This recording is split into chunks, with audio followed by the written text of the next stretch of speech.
कि मीटिंग जो है कि शुरू करते हैं दोबारा। और अब हम जाते हैं मॉड्यूल 2 की तरफ। मॉड्यूल 2 जो है वो बेसिकली ज़्यादातर फंडामेंटल्स के हवाले से है और कुछ जो है कि बेसिक टर्मिनोलॉजी और अंडरस्टैंडिंग जो है कि फॉरेक्स मार्केट का स्ट्रक्चर, ये सारी चीज़ें। तो उसके बाद फिर जो है कि हमारा चीज़ शुरू हुई। तो हम भी जो मॉड्यूल 2 के अंदर जो है कि न्यूज़ एंड ग्लोबल डाटा, अगर न्यूज़ और ग्लोबल डाटा जो 24 आवर जो है कि रिलीज होता है, वो प्राइसेस के ऊपर जो है कि खासतौर पे फॉरेक्स की वॉलेटिलिटी के ऊपर, वॉल्यूम के ऊपर जो है ना, वो बहुत ही ज़्यादा इम्पैक्ट डालता है।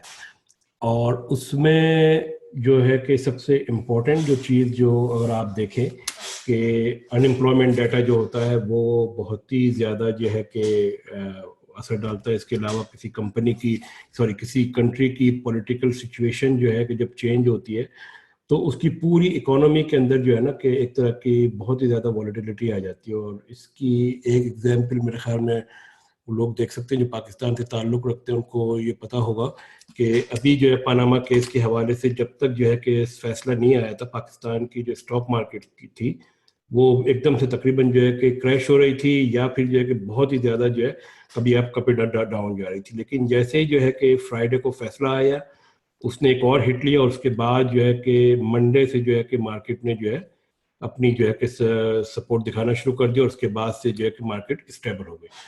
तो पॉलिटिकल सिचुएशन असरअंदाज करती है, और ये जो न्यूज़ डाटा होता है उसके अंदर जो तीन चीज़ें जो असरअंदाज होती है वो ये है: मार्केट वॉलिटिलिटी, ट्रेडिंग वॉल्यूम, और आपकी जो भी उस फाइनेंशियल एसेट की जो प्राइस है वो। बहुत सारी वेबसाइटें हैं जहाँ के ऊपर जो है कि आप ये न्यूज़ और ये अलर्ट वगैरह देख सकते हैं, वो भी साथ आगे आएंगे वो। एक और जो ख़ास बात जो है कि MT5 की है। अभी MT5 बहुत कम लोग यूज़ करते हैं, लेकिन जो है कि उसकी ख़ास बात ये है कि इन्होंने जो न्यूज़ आइटम जो होते हैं उसको अपने चार्ट में इंटीग्रेट कर लिया है। आपको पता चल जाता है कि किस वक्त कौन सा जो है कि न्यूज़ आने वाली है, ताकि आपने अगर ट्रेडिंग उस दौरान जो है कि अवॉइड करनी तो आप अवॉइड कर सकें। ये देखें, ये जो चीज़ें यहाँ पे आपको नज़र आ रही है, ये छोटे छोटे बॉक्स यहाँ पर, ये बेसिकली जो है कि आपके, एक मिनट,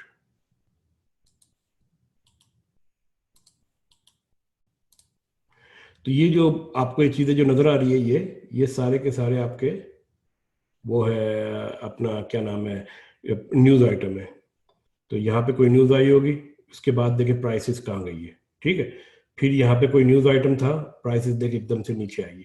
तो ये न्यूज़ आइटम बड़ा ही इंपॉर्टेंट रोल प्ले करते हैं, और छोटे टाइम फ्रेम में ख़ास तौर पे जो है कि इनकी वॉलेटिलिटी बहुत ज़्यादा होती है।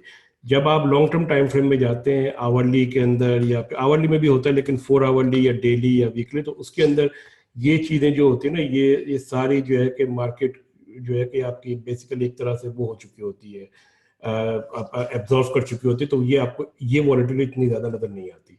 और दूसरी चीज़ ये होती है कि ये जो आप इतनी बड़ी जो मूव यहाँ से यहाँ तक देख रहे हैं, हो सकता है ये सिर्फ 2 पिप हो, लेकिन अगर आप लॉन्ग टर्म टाइम फ्रेम में जाएं, अपना क्या नाम है उसका, डेली के अंदर, तो हो सकता है खाली हाफ पिप हो उसके रिलेटिवली ना। तो ये इन चीज़ों का जो है कि थोड़ा सा ये देखें, तो ये MT5 जो लोग यूज़ करना चाहते हैं वो यूज़ कर सकते हैं इसके अंदर। और तो यहाँ पे एक एडवांटेज खाली मुझे इसका ये नज़र आया है कि यहाँ पे न्यूज़ आइटम जो है कि मौजूद होते हैं, लेकिन मैं बता दूं कि बहुत सारे लोग जो है कि MT4 जो है वो सबसे ज़्यादा पॉपुलर है। तो हम लोग भी, हमारी भी ज़्यादातर जो है एग्जाम्पल्स होंगी वो MT4 के हवाले से होगी। कैपिटल फ्लो किसी भी कंट्री की इकोनॉमी के ऊपर या उसकी जो करेंसी की जो प्राइस है उसके ऊपर दो चीज़ें जो है कि असरअंदाज करते हैं। बेसिकली ये है मनी फ्लो। मनी फ्लो के अंदर कैपिटल फ्लो आता है और ट्रेड फ्लो आता है। किसी भी मुल्क के अंदर जो है कि अगर पैसा आ रहा होगा तो इसका मतलब है कि उस कंट्री की जो वैल्यू जो है करेंसी की वो ऊपर जाएगी। अगर जो है कि वहां से जो है कि पैसा जा रहा होगा तो उस कंट्री की जो है कि करेंसी की वैल्यू जो है वो नीचे जाएगी। और कैपिटल फ्लो नई जो है कि कैपिटल फ्लो किसी कंट्री के अंदर कब आता है, वो आपको यहाँ नजर आ रहा होगा कि न्यू इन्वेस्टमेंट आती है, हॉट स्टॉक है। फर्ज करें कि अमेरिका जो है इस वक्त जो है कि ट्रेड के हवाले से जो है कि नेट इंपोर्टर है ये, ठीक है ना। इंपोर्टर का मतलब ये होगा कि इसको जो है कि अपनी जो है कि चीज़ों की वो बिल्स की पेमेंट करनी होती है, इसको जो है कि दूसरे कंट्रीज के जो है करेंसीज चाहिए होती है, खासतौर पे जापान के जापानीज येन चाहिए होते हैं, तो इसको US डॉलर बेचने पड़ते हैं। जब वो यूएस डॉलर बेचेगा उस अपनी जो है कि लाइबिलिटीज को मीट करने के लिए, तो इसका मतलब ये है कि वो बेसिकली उसको हो सकता है कि मार्केट में जो है कि कम प्राइस के ऊपर ऑफर करनी पड़े, यानी कि अब उसकी यूएस डॉलर की वैल्यू कम होना शुरू हो जाएगी। लेकिन उसके साथ साथ अगर आप देखें कि अमेरिका के अंदर जो है कि गूगल है, एप्पल है, अमेजोन है, इनके स्टॉक जो है कि बहुत ज्यादा हॉट चल रहे हैं और लोग जो है कि इंटरनेशनल मार्केट से जो है कि लोग उन स्टॉक को खरीदना चाहते हैं। जब वो उन स्टॉक को खरीदेंगे उनको उसकी पेमेंट यूएस डॉलर में करनी है, तो फिर वो यूएस डॉलर बाय करेंगे। तो इस तरीके से जो है कि इवन ये कि अमेरिका ट्रेड के अंदर नेट इंपोर्टर है और उसका ट्रेड बैलेंस हमेशा जो है कि वो आउट ऑफ बैलेंस होता है, लेकिन उसके बावजूद उसकी करेंसी की वैल्यू जो है ना कि उस हवाले से डेप्रिशिएट नहीं होती, क्योंकि करेंसी जो है कि उसके पास इनफ्लो जो है, कैपिटल का फ्लो, इनफ्लो भी इसके पास काफी रहता है। और उसकी रीजन जो है वो यही है कि ट्रेजरी बॉन्ड है, स्टॉक है, न्यू इन्वेस्टमेंट अपॉर्चुनिटीज है, पॉलिटिकल स्टेबिलिटी है, ये सारी चीजें वहां पे पैसा मजीद लेकर आती है। तो इस हवाले से जो है कि वो एक चीज जो है कि वहां पे बैलेंस आउट हो जाती है। तो किसी भी कंट्री की जो है कि कैपिटल फ्लो जब आपका इन कैपिटल फ्लो होगा तो उस कंट्री की वैल्यू जो है कि करेंसी की वैल्यू जो है कि बढ़ेगी। और इसकी जो है कि मैं आपको एक एग्जांपल देता हूँ। अभी रिसेंटली ऑस्ट्रेलियन डॉलर जो है कि आपका बहुत तेजी से जो है कि ऊपर गया है। अब इसके ऊपर जाने की जो है कि दो वजूहत हो सकती है। मैं अगेंस्ट यूएस बात कर रहा हूँ। एक वजह तो ये हो सकती है कि ऑस्ट्रेलिया के अंदर जो है कि कैपिटल जो है कि आ रहा हो। अब कैपिटल किसके अंदर आ रहा है ये आपके सामने मौजूद है कि ऑस्ट्रेलिया का जो है कि इंटरेस्ट रेट जो है कि इस वक्त हाई है रिलेटिवली अमेरिका के दूसरे उसके। तो बहुत सारे लोग जो है कि ऑस्ट्रेलियन करेंसी के अंदर इन्वेस्ट करते हैं और उनकी इन्वेस्टमेंट का मतलब सिर्फ ये होता है कि हम उसके ऊपर थोड़ा सा इंटरेस्ट कमा लेंगे। तो जब वो ऑस्ट्रेलियन डॉलर खरीदते हैं तो फिर जाहिर बात है कि ऑस्ट्रेलियन डॉलर की जो वैल्यू बढ़ती है। तो एक रीजन ये हो सकती है। दूसरी रीजन ऑस्ट्रेलियन डॉलर के बढ़ने की ये हो सकती है कि रियल एस्टेट के अंदर जो है कि फॉरेन इन्वेस्टमेंट, अब जो है कि थोड़ी फॉरेन इन्वेस्टमेंट कम हुई है तो डॉलर भी अब जो है कि आपका नीचे आना शुरू, जब आपने यहाँ पे इन्वेस्ट रियल एस्टेट खरीदनी है तो फिर आपको ऑस्ट्रेलियन डॉलर खरीदने पड़ेंगे। ठीक है। इसके अलावा जो ऑस्ट्रेलिया के जो ट्रेजरी बॉन्ड है उसकी परफॉर्मेंस ये भी डिपेंड करती है। पॉलिटिकल सिचुएशन ऑस्ट्रेलिया की वो भी डिपेंड करती है। इन्फ्लेशन यहाँ पे क्या है। इसके अलावा जो है कि ऑस्ट्रेलिया की इंपोर्ट और एक्सपोर्ट का बैलेंस, आपकी जो है कि अगर एक्सपोर्ट बढ़ रही है तो आपको जो है कि दूसरी कंट्रीज करेंसीज के अंदर पेमेंट करने के लिए फिर आप ऑस्ट्रेलियन डॉलर बेचते। तो ये जो चीजें जो है जिसके अंदर खासतौर पर मेरे हिसाब से जो है कि रियल एस्टेट और आपका जो इंटरेस्ट रेट जो है कि वो एक मेजर फैक्टर है अभी ऑस्ट्रेलियन डॉलर्स के जो है कि ऊपर जाने में। लेकिन अब मेरे ख्याल में शायद जो है कि जब से जो है कि ये रियल एस्टेट मार्केट के ऊपर जो है कि इन्होंने जो है कि वो अटैक किया है गवर्नमेंट ने, तब से जो है कि ऑस्ट्रेलियन डॉलर जो है कि आहिस्ता आहिस्ता नीचे आना शुरू हो गया है। एक और मजे की बात यह है कि आप ये देखें कि पूरी दुनिया में जो करेंसीज की जो वैल्यू इवेल्युएट की जाती है वो यूएस डॉलर के जरिए की जाती है। यानी कि यूएस डॉलर जो है कि वो आपका समझ लें कि एक तरह से मार्केट का जो है कि वो सिंबल है जिसके अगेंस्ट जो है ना कि सारी की सारी इवेल्युएट होती है। ऑस्ट्रेलियन यूएस डॉलर, अगर आप जो है कि पाउंड और एयूडी देखेंगे तो पाउंड एयूडी डायरेक्ट नहीं होता, बल्कि होता ही है कि पहले ऑस्ट्रेलियन डॉलर यूएस में कन्वर्ट होता है, फिर यूएस से पाउंड के अंदर कन्वर्ट होता है। तो ये क्रॉस करेंसी जो कि हम आगे आएंगे तो पढ़ेंगे। लेकिन जो है कि फिलहाल जो है कि बहुत ही सिंपल टर्म में आप ये समझ लें कि किसी भी कंट्री का अगर वहाँ पे पैसा आ रहा है उस कंट्री की करेंसी जो कि ऊपर जाएगी, अगर पैसा वहाँ से ज्यादा जा रहा है तो उस कंट्री की करेंसी की वैल्यू कम होगी। की इकोनॉमिक इंडिकेटर्स जो कि मॉनिटर करने होते हैं हमने खासतौर पे देखने के लिए कि इसके अंदर जो है कि इंटरेस्ट रेट आपका आ गया, किसी कंट्री का इंटरेस्ट रेट जो है कि वो हाई चल रहा है या लो चल रहा है। और ये है कि अगर आने वाले दिनों में अगर इंटरेस्ट रेट बढ़ेगा तो उसका जो असर जो है ना कि कैरी ट्रेड के ऊपर किस तरह से होता है वो भी आगे आएंगे तो समझ में आ जाएगा इसको। किसी भी कंट्री का inflation, GDP, commodity prices, employment data, ये जो की इंडिकेटर्स है जिसके ऊपर जो है कि प्राइसेस जो है कि किसी भी करेंसी की मार्केट के अंदर जो है कि अप एंड डाउन होती है। अमेरिका में खासतौर पे जो है कि एक चीज़ होती है, अभी मेरे ख्याल में शायद आगे आएगी भी, कि एनएफपी, नॉन फार्म पेरोल, ये जो है कि महीने की पहली फ्राइडे को सुबह 8:30 बजे जो है कि मार्केट डाटा रिलीज होता है। और ये नॉन फार्म पेरोल का मतलब है कि वो जो है कि एम्प्लॉयमेंट जो कि एग्रीकल्चर से ताल्लुक नहीं रखती, तो बेसिकली एम्प्लॉयमेंट डाटा होता है। और ये इसका जो है कि हर वो उस करेंसी के ऊपर असर होता है ये कि जो यूएस से डायरेक्ट जो है कि पेयर करती है। इसके बाद फिस्कल पॉलिसीज जो कि गवर्नमेंट बनाती है, मॉनेटरी पॉलिसीज जो कि आपके जो है कि स्टेट बैंक जो है कि रिजर्व बैंक इशू करता है, ये भी जो है कि आपके जो है की इंडिकेटर्स होते हैं जिसके ऊपर आपने नजर रखनी पड़ती है।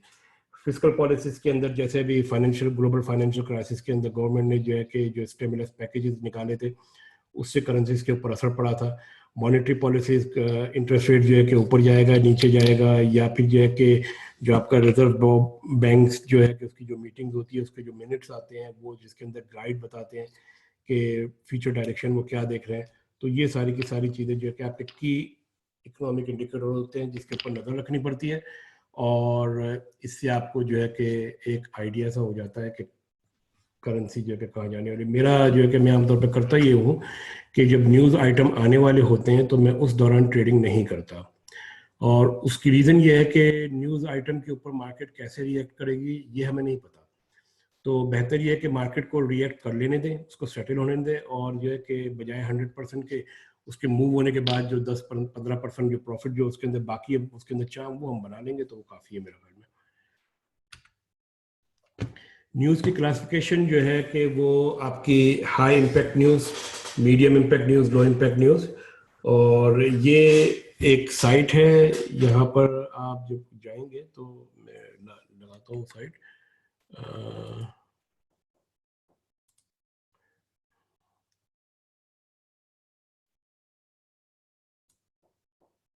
हाँ ये आ गई। अच्छा, तो यहाँ पर आप जाएंगे तो न्यूज़ आइटम जो है कि 2-3 तरह से देखे जा सकते हैं। एक तो फॉरेक्स के हवाले से forexfactory.com, इस साइट के ऊपर आप जाएंगे तो यहाँ पे आपको जो है कि न्यूज़ आइटम जो है कि सारे के सारे नज़र आ जाएंगे। और आज तो चूँकि वीकेंड है तो शायद जो है कि इतना नज़र ना आए, लेकिन ये जो क्लासिफिकेशन जो हम लोगों ने जो यहाँ पे देखी है ये वाली, ये चीज़ वहाँ पे आपको जो कि नज़र आ जाएगी। Site not rich forex factory.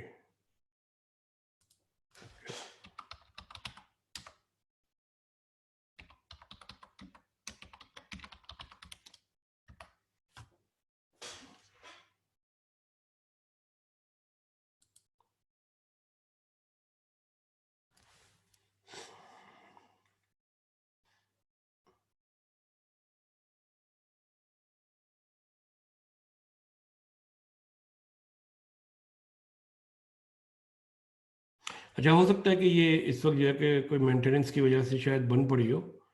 हाँ, शायद मुझे लग ये रहा है कि जो है कि वो बंद पड़ी हुई साइट, वो चल नहीं रही, तो उसको जो है कि ये आ गई, ये लीजिए। अच्छा, ये जो है कि आपकी फॉरेक्स फैक्ट्री है की वेबसाइट है, और यहाँ पर जो है कि न्यूज़ को आप जो है कि फ़िल्टर आउट कर सकते हैं अपने बेस के ऊपर। सबसे पहले तो आप टाइम अपना देख लें कि लोकल टाइम है कि नहीं है, वरना आप टाइम यहाँ पे जाके चेंज कर सकते हैं। और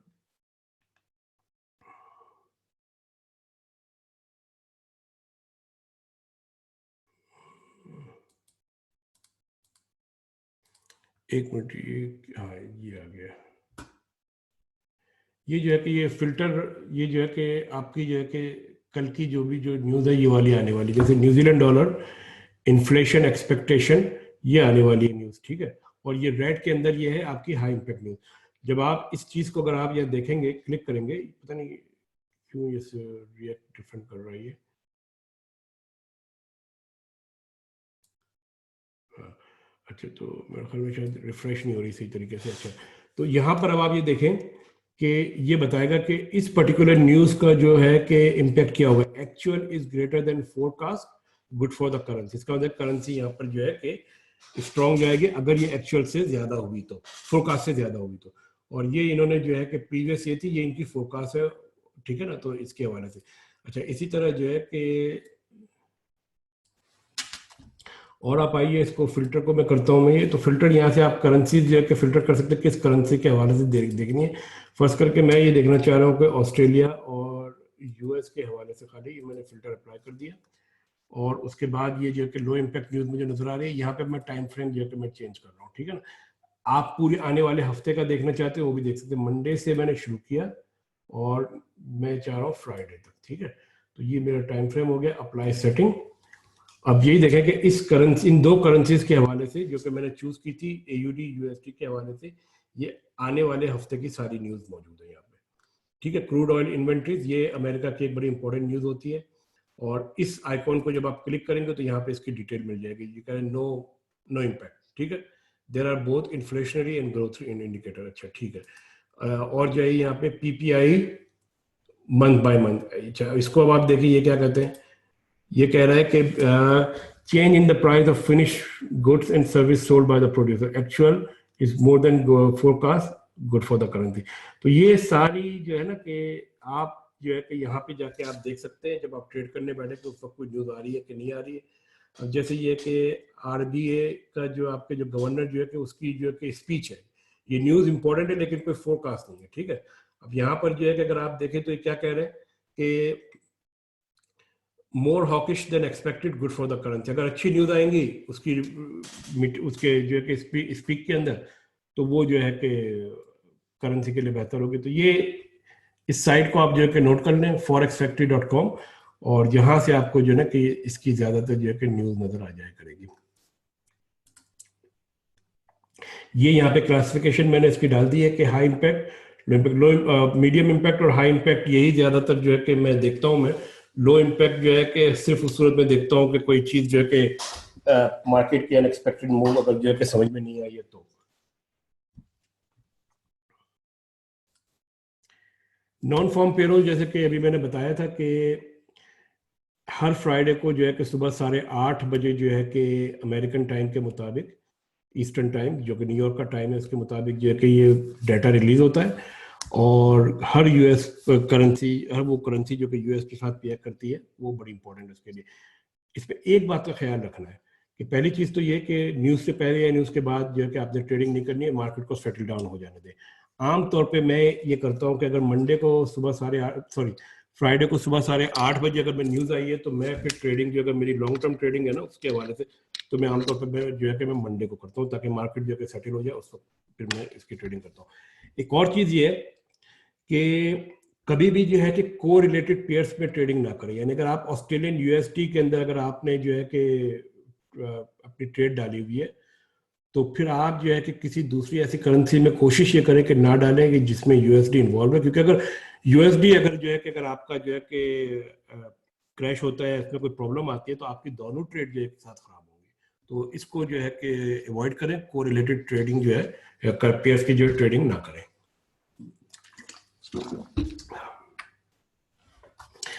फॉरेक्स मार्केट के स्ट्रक्चर अब हम देखते हैं तो वर्ल्ड्स बिगेस्ट और most liquid market, $5.3 trillion a day का इसमें वॉल्यूम होता है, और आपने जो है कि इसके अंदर $10 बनाने होते हैं। मार्केट 24 आवर ओपन होती है, इसका कोई एक्सचेंज नहीं होता। 24 आवर्स 5 वीक्स अ डे। ये मार्केट जो है कि आपकी शुरू होती है,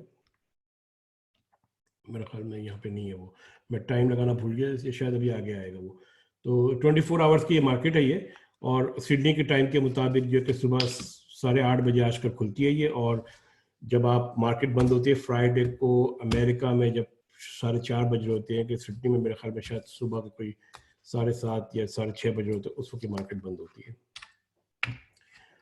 फॉरेक्स मार्केट जो है कि जैसे कि मैंने बताया था, कोई जो है कि वो नहीं है, आपका सेंट्रल एक्सचेंज नहीं है। तो ये market basically peer to peer mode के अंदर के काम करती है। आमतौर पर होता ये है कि रूटर्स और ईबीएस से जो है कि बड़े बड़े बैंक जो है कि कनेक्टेड होते हैं, और मैं आपको बता दूं कि इन बड़े बैंकों में ऑस्ट्रेलिया का कोई बैंक शामिल नहीं है। इसमें जेपी मॉर्गन हो गया, और इसके अलावा जो है कि सिटी बैंक हो गया, या फिर एचएसबीसी हो गया, ये बैंक जो है कि आपस के अंदर जो है कि बड़ी बड़ी उनकी डीलिंग होती है। इन बैंकों के साथ जो है कि छोटे बैंक लिंक होते हैं, जैसे कॉमनवेल्थ बैंक हो गया, एएनजेड हो गया, या न्यूजीलैंड का बैंक हो गया, तो ये इनके साथ लिंक होते हैं। आपके ब्रोकर जो है कि या तो इनके लिक्विडिटी प्रोवाइडर की लार्ज बैंक होते हैं, या फिर इनमें से कोई छोटा बैंक होता है।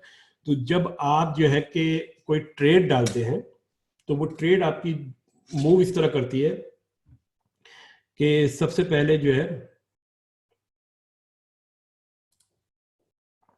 वो आपके ब्रोकर के पास जाती है।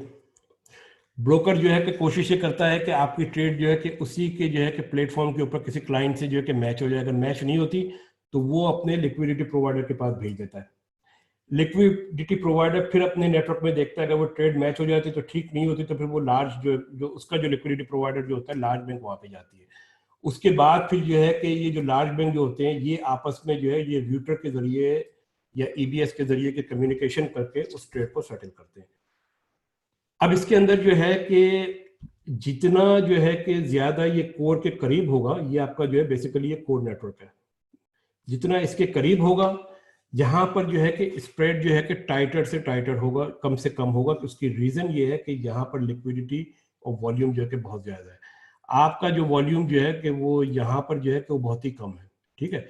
इसी तरह आप जब कॉमनवेल्थ बैंक के जरिए जब आप पैसा भेजते हैं तो वो उसका और उसके कॉमनवेल्थ बैंक के अपने अंदर जो है लिक्विडिटी इतनी ज्यादा नहीं होती, तो वो आपसे उसकी जो प्राइसेस जो होती है उसमें और इंटरनेशनल मार्केट की प्राइसेस के अंदर 4 सेंट का डिफरेंट होता है। 4 सेंट का, अगर ऑस्ट्रेलियन डॉलर जो है कि 80 सेंट चल रहा है, वो आपसे जो है कि 76 के अंदर बाय करेगा, इस तरह की प्राइस है। तो इसलिए जो है कि ये जो कि वॉल्यूम जो कि यहाँ पे कम है, तो मैं जो है कि आमतौर पे जो है कि कोशिश ये करता हूँ कि जो पाकिस्तान पैसे भेजने हैं तो मैं इसको पाकिस्तान में कन्वर्ट होने देता हूँ, क्योंकि पाकिस्तान के अंदर जो है कि मार्केट जो है कि अभी भी रेगुलेटेड है और स्टेट बैंक के जो रेट होते हैं वो close to the wholesale rate होते हैं, उसी के ऊपर सारे बैंक डीलिंग करते हैं। ऑस्ट्रेलिया में ऐसा नहीं है, ऑस्ट्रेलिया में ओपन मार्केट है, हर बैंक के अलग अलग रेट चलते हैं। तो हम वापस आते हैं, तो जैसे जैसे आप जो कोर की तरफ आपका जाता है वहां पे जो है कि स्प्रेड जो है कि कम से कम होता चला जाता है, लेकिन वॉल्यूम बढ़ जाता है। और आपका ब्रोकर बाद औकात ये भी करता है कि वो दूसरे ब्रोकर के साथ जो है कि आपकी ट्रेड डील कराने की कोशिश करता है, और नहीं होती तो फिर उसके बाद वो जाता है। तो ये पूरा जो है कि फॉरेक्स मार्केट का जो है कि नेटवर्क इस तरीके से बना होता है। आप जो है कि इस जगह के ऊपर बैठे हुए हैं, ये आप हैं यहाँ पे, ये, और ये जो है कि बाकी पूरी मार्केट है। तो अब आप देख लें कि जो है कि इस पूरी मार्केट के अंदर आपका पोर्शन जो है कि बहुत ही कम है। अब हम आते हैं एक्सचेंज रेट की तरफ। करेंसी जो है कि हमेशा जो है कि पेयर्स के अंदर ट्रेडेड होती है। आप जब भी जो है कि कहीं पे भी आप करेंसी कोई भी चेंज करते हैं या बेचते हैं, जैसे आप ऑस्ट्रेलियन डॉलर बेचते हैं तो आप उसके अगेंस्ट हमेशा कोई दूसरी करेंसी बाय करते हैं। ये हो ही नहीं सकता कि आप जो ऑस्ट्रेलियन डॉलर बेच दें उसके जो मुकाबले में आपको कुछ भी ना मिले। बार्टर सिस्टम में हो सकता है आपको कुछ चीज़ दूसरी मिल जाए। तो यहाँ पे करेंसी आमतौर पे होती ही है कि पेयर के अंदर जो है कि वो ट्रेड करती है, और जो आपकी जो प्राइस जो होती है वो हमेशा जो है कि आपका यूरो USD जैसे जो कि हमेशा दो इस तरह होती है कि एक आपकी होती है बेस करेंसी और एक आपकी होती है कोड करेंसी। ये जो प्राइसेस जो होती है ये कोड प्राइसेस होती है। इसका मतलब ये है कि एक यूरो जो है कि इतने $US बाय करेगा, 1.22156। तो ये 1 यूरो जो बेस करेंसी हमेशा आपकी सिंगल यूनिट होती है, और उसके बाद जो सेकंड करेंसी होती है जो कि कोड करेंसी होती है वो हमेशा बताता है कि ये क्या होता है। AUD USD आप जब डालते हैं तो 1 ऑस्ट्रेलियन डॉलर 0.80 या 0.79, तो इसका मतलब ये हुआ कि आपकी बेस करेंसी का 8 यूनिट जो है कि वो $US के 79 सेंट्स बाय करेगा। और ये जो है कि इसको जो है कि ये याद रख ले कि ये आपकी जो है कोड करेंसी और ये बेस करेंसी। पिप, अब पिप आपकी जो है कि क्या होती है? पिप जो बेसिकली होती है कि जैसे भी बताया मैंने कि ये आपकी जो है कि करेंसी जो है ना कि ये आपकी इन्होंने कोड की है इसके अंदर। अब यहाँ डेसिमल पॉइंट के बाद तकरीबन 5 डिजिट आ रहे हैं, ठीक है। इसके अंदर से आप जो है कि ये वाला डिजिट छोड़ दिया, क्योंकि ये जो है कि ये फ्रैक्शनल है। ये जो 4 डिजिट जो कहलाते हैं ना, ये कहलाते हैं आपके पिप्स।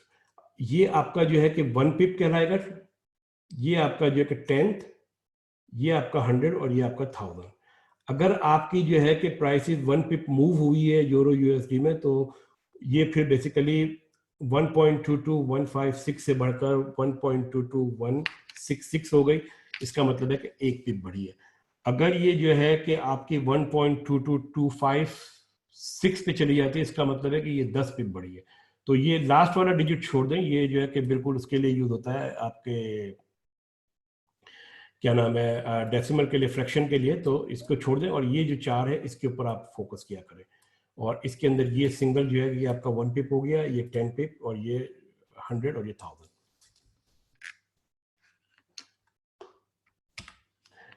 पिप की कैलकुलेशन जो है कि थोड़ी सी कॉम्प्लिकेटेड है, लेकिन मैं आपको सिंगल टर्म में ये बताता हूँ कि जब आपकी बेस करेंसी $US है तो, और इसके बाद अगर आप इसकी जो कि प्राइसेस देखें कि 1.15250 अगर आपकी यूरो स्विस फ्रैंक, तो जो आपकी 1 पिप जो बनती है, जो कि आखिरी डिजिट बनता है, चौथा डिजिट, पांचवा नहीं, उसको आप डिवाइडेड कर दें जो भी रेट चल रहा है उससे, तो वो आपकी जो है पिप वैल्यू एक तरह से आ जाएगी। यानी कि इसकी जो एक पिप है यूएसडी स्विस फ्रैंक की, जो एक पिप की जो वैल्यू है वो है 655, ठीक है, पॉइंट ये वाली। और इसको मल्टीप्लाई बाय आप जो है कि 100,000 कर दे, क्योंकि आपका बेसिकली वो चल रहा होता है ना कि एक लॉट साइज जो है कि पूरा आपका 1 लाख का होता है। तो ये आपका बन जाता है कि एक पिप अगर प्राइस मूव होती है यूएसडी स्विस फ्रैंक के अंदर, तो इसका मतलब ये है कि एक पिप की वैल्यू जो है कि 6.5 यूएस डॉलर है। यूएस कनाडा की जो है वैल्यू जो है कि वो 6.7 डॉलर है। यूएसडी जेपीवाई की जो वैल्यू जो है कि वो 834 जो है कि आपकी वो डॉलर बनती है। वो करेंसीज जहां पर जो है कि USD is a code currency, यानी कि सेकंड उस पे आती है, उसके अंदर ये होता है कि उसकी कैलकुलेशन जो है कि वो यहाँ पे किसको आप बाद में आप इसको जो भी ये जो वैल्यू निकलती है इसको मल्टीप्लाई कर दें उसकी बेस करेंसी से ना, तो ये आपकी आ जाती है 0.99 यानी 1 पिप। यूरो यूएसडी की जो है कि जैसे अगर जो है कि एक पिप अगर वैल्यू बढ़ती है तो उस 1 पिप की वैल्यू $10 के बराबर होती है। पाउंड की जो है कि वो भी तकरीबन $10 के बराबर आती है। तो ये एक तरह से जो है कि आपका यूं समझ लें कि इन अ नटशेल कि अगर एक पिप वैल्यू के अगेंस्ट आप एटलीस्ट जो है कि $10 जो है कि गेन करते हैं अगर आपकी पूरी की पूरी लॉट 1 है। तो अगर आपकी एक लॉट अगर आप ले रहे हैं $100,000 की, तो उसके ऊपर अगर एक प्राइस अगर आपकी प्राइस जो है कि मूव होती है 1 पिप, तो आपको जो है इसके ऊपर $10 बनते हैं।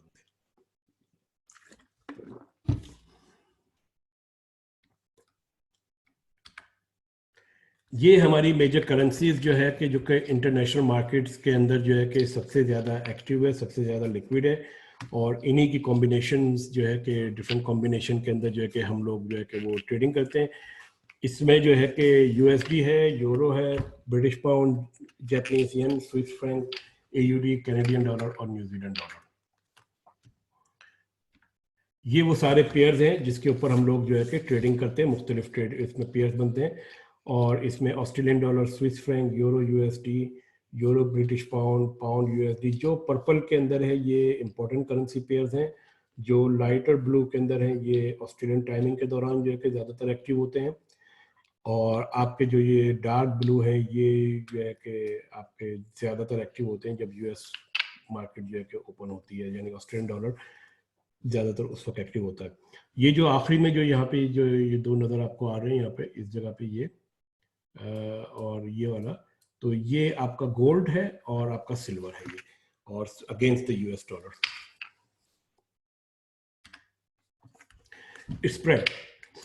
स्प्रेड जो है कि बिड और आस्क का जो डिफरेंस होता है उसको आप जो है कि सिंपली स्प्रेड कहते हैं, और इसकी एक एग्जांपल यहाँ पे मौजूद है। अगर आप इसको देखें कि यूरो यूएसडी की जो पिप जो है 1.1086 है, और आस्क प्राइस जो है 1.1084। अब जो 86, ये मैंने 4 डिजिट रखे, मैंने जानबूझ के जो है 5वां डिजिट नहीं रखा क्योंकि वो फ्रैक्शन है। अब जो इसका जो डिफरेंस है वो 2 पिप स्प्रेड आ गया। अब आप तसव्वुर करें कि कोई ब्रोकर आपसे कमीशन चार्ज नहीं करता है और वो सिर्फ जो है कि 2 पिप का स्प्रेड रख देता है इसके अंदर, तो इसका मतलब ये हुआ कि एक लॉट के ऊपर वो आपसे $20 बना रहा है। अगर 3 पिप है तो $30 बना रहा है। लेकिन उसके मुकाबले में अगर ब्रोकर आपसे कमीशन चार्ज कर रहा है $4 या $3.5 पर साइड, जो कि $8 या $7 बन जाता है, और लेकिन साथ में अगर जो है कि इसका स्प्रेड जो है कि 0 पिप है या हाफ पिप है, तो हाफ पिप का मतलब ये हो गया $8 प्लस $5, इसका आपका बन गया $13 बन गया आपका, ठीक है ना। तो $13 वर्सेस $30 और $20 जो है, इट्स अ बिग डिफरेंस। एक मिनट, शम्स भाई आपकी स्क्रीन फ्रीज हुई है। फ्रीज हुई है अभी अभी अपडेट हुई है। अब। अच्छा, वो मुझे लगता ही है कि अभी जब ब्रेक करेंगे ना तो मैं इसको कंप्यूटर को रिस्टार्ट शायद मुझे करना पड़े, तो हो सकता है कि मुझे मीटिंग सेशन ऑफ करके जाना पड़े और दोबारा आना पड़े ना, वो देखेंगे इसको, क्योंकि मुझे भी यहाँ पे फील हुआ है कि जो है ना कि कुछ हो रहा है यहाँ पे। ठीक ठीक। ठीक है, अच्छा, तो ये स्प्रेड को जो है कि ये अब आप इसको ये देख लें कि $30 वर्सेस $13 कमीशन ना मिलाकर, तो आप खुद देख रहे हैं कि आपको कौन सा जो है समझ में आता है। तो जो भी ब्रोकर चूज करें, जब भी करें, इस बात का ख्याल रखें कि उसके कमीशन का कितना वो ले रहा है और उसका मेजर करेंसीज जो है उसका स्प्रेड क्या है। एफएक्सीएम के अंदर जो है कि उनके जो कमीशन जो है कि हर करेंसी के हवाले से डिफरेंट है। बास करेंसी का में इनका कमीशन जो है कि $4 से $5-6 तक चला जाता है पर साइड, और बास के अंदर जो है कि उनका कम रहता है। तो ये इसका थोड़ा सा ख्याल रखिएगा, ये स्प्रेड जो है फिर फ्रीज हो गई है आपकी स्क्रीन। क्या नजर क्या आ रहा है वहाँ पे। मैंने अभी मूव नहीं की मैंने। यूरो यूएसडी स्प्रेड बिड हाँ बस, हाँ बस 1.1086। वही, अभी वही है, वही है अभी। Okay okay.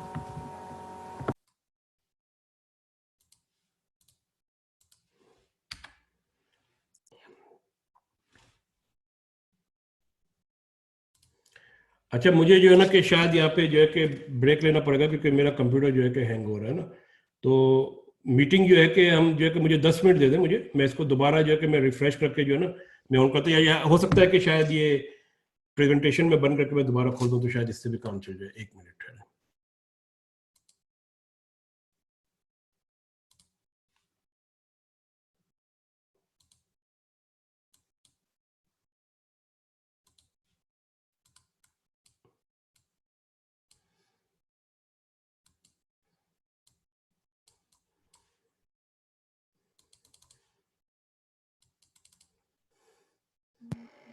एक मिनट सर, मैं जरा जो है कि मेरे शायद जो है ना कि छोटा सा मसला है। 1 मिनट। टर्न से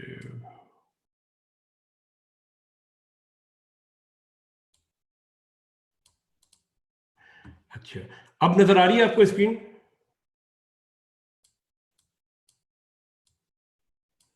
Yeah, it says meeting start at 9:30. हाँ ठीक है, इसका मतलब कि मेरी पावर पॉइंट प्रेजेंटेशन जो है ना वो शायद जो है कि वो हो गई थी फ्रीज। तो मैं इसको दोबारा करता हूँ, 1 मिनट ठहर के।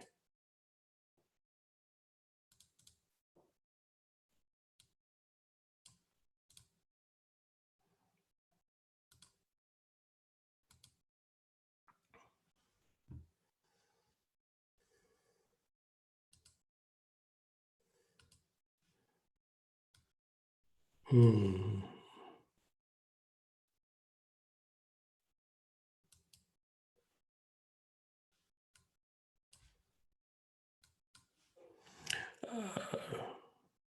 Okay, I think I have to restart my computer. So I will end the meeting. I will out of the meeting, restart my computer. If you guys disconnected, then just please reconnect in about 10 minutes.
हाँ, अब आ रही है ना?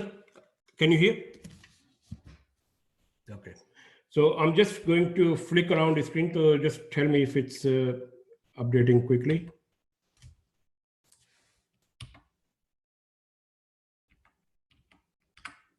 Yep. Okay. 1 minute.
Okay, चलो ये ठीक हो गया। तो अब हम चलते हैं आगे। तो अच्छा, अब हम जो है कि पहले दोबारा यहाँ पे आते हैं। तो ये स्प्रेड जो है कि हमने कर लिया दो के किस तरीके से जो कि बिड और आस्क का जो कि डिफरेंस होता है। अब हम जो है कि इसको देखते हैं नेक्स्ट पे, लॉट एंड कॉन्ट्रैक्ट साइज। जो आपका स्टैंडर्ड जो लॉट साइज जो होती है किसी भी करेंसी की जब आप ट्रेडिंग करने जा चाहते हैं, तो वो होती है तकरीबन जो है कि $1,00,000 की, या 1,00,000 जो भी आपकी जो बेस यूनिट है उसकी। अगर आप एक लॉट अगर आप ख़रीदते हैं ऑस्ट्रेलिया एंड US डॉलर का, तो आपको तकरीबन जो है कि $1,00,000 चाहिए। और उसके अंदर जो है ना कि वो एक पिप जो भी आप उसका डिफरेंस उठाते हैं वो उसके लिए। अब जो है कि इसी तरह जो है कि जो आपकी जो मिनी लॉट जो होती है वो होती है 10,000 की, और माइक्रो लॉट जो होती है वो आपकी कहलाती है 1,000 की। तो ये स्टैंडर्ड साइज है जिसके अंदर जो है कि ट्रेडिंग होती है।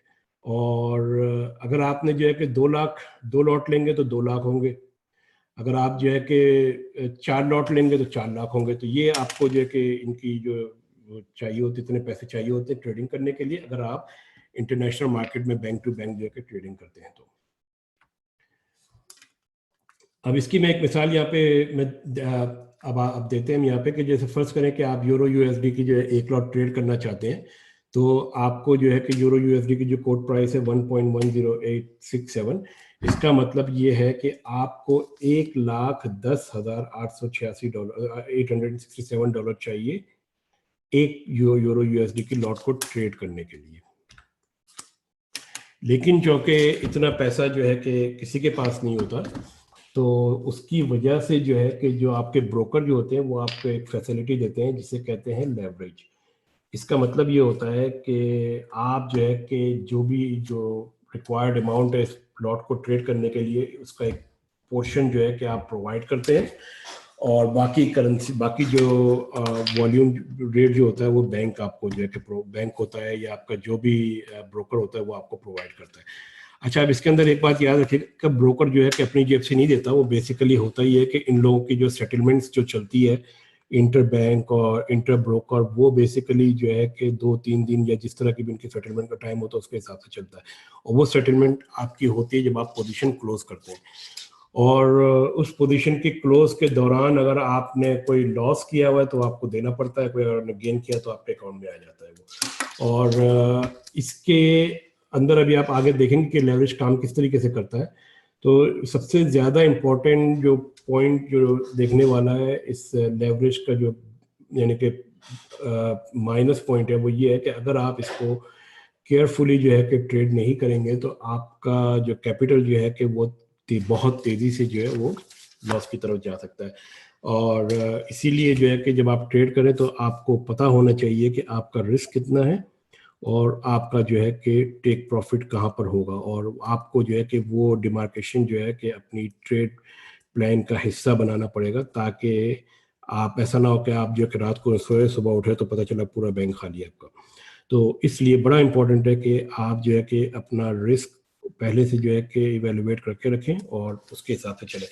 एक और चीज़ ये है कि ब्रोकर जो है कि जब आपका अकाउंट जो है कि एक सर्टेन लेवल से नीचे आएगा तो आपकी जो है कि पोजीशन लिक्विडेट कर देगा, रिगार्डलेस वो लॉस में चल रही है फायदे में चल रही है, ठीक है। तो इसका भी आपको ख्याल करना है। फर्ज करें कि आपका बैलेंस जो है कि ब्रोकर के पास जो है कि $1000 है और ट्रेड आपकी जो है कि आपको पता है कि ट्रेड जो है कि 2 हफ्ते बाद प्रॉफिट में जाएगी, लेकिन उस एक हफ्ते के दौरान अगर जो है कि वो सारे का सारा मार्जिन $1000 लॉस $1000 तक पहुंच चुका है या पहुंचने वाला है, तो ब्रोकर आप वो वेट नहीं करेगा, वो आपकी पोजीशन वहां पे लिक्विडेट कर देगा। इवन दो के वो आपको मार्जिन लेवरेज प्रोवाइड कर रहा है, लेकिन उसके बावजूद वो इसलिए वो कर देगा कि वो अपना रिस्क जो है ना वो कैरी करना नहीं चाहता। $1000 तक जो है कि आपका प्रॉफिट एंड लॉस या लॉस पहुंचा, उसने वहां पे वो ट्रेड आपकी क्लोज कर दी। लेवरेज जो है कि मुख्तलिफ कंपनीज जो है कि मुख्तलिफ तरीके से देती है, और ये 2-1, 10-1, 50-1, 100-1, और आईसी मार्केट जो है मेरे ख्याल में 500-1 भी देती है। अमेरिका में जो है कि गवर्नमेंट की तरफ से रेगुलेशन है कि 50-1 से ज़्यादा का लेवरेज नहीं होगा। इसका मतलब ये है कि अगर आपने कैपिटल इन्वेस्ट किया है, एक फर्ज करें कि अगर आप जो है कि 100-1 चलते हैं और आपने कैपिटल इन्वेस्ट किया है $1000, तो आपकी परचेजिंग पावर जो है कि बन जाती है 1 लाख की, और आपका 1% जो प्रॉफिट एंड लॉस जो होगा वो तकरीबन $1000 के करीब होगा। तो ये इस तरीके से लेवरेज इसके अंदर जो है कि इंपॉर्टेंट रोल प्ले करता है।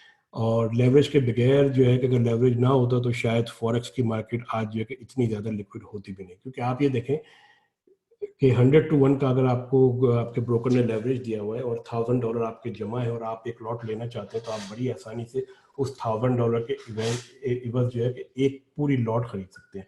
अब उस पूरी लॉट के अंदर जो है कि प्राइस अगर आपकी जो है कि मूव होती है, फर्ज करें कि 100 पिप या समथिंग मूव होती है, तो 100 पिप टाइम 10 जो है कि $1000 आपके जो है कि वो बन जाते हैं ना इस तरीके से। और अगर एक पिप मूव हुई तो आपके जो है कि $10 बन गए।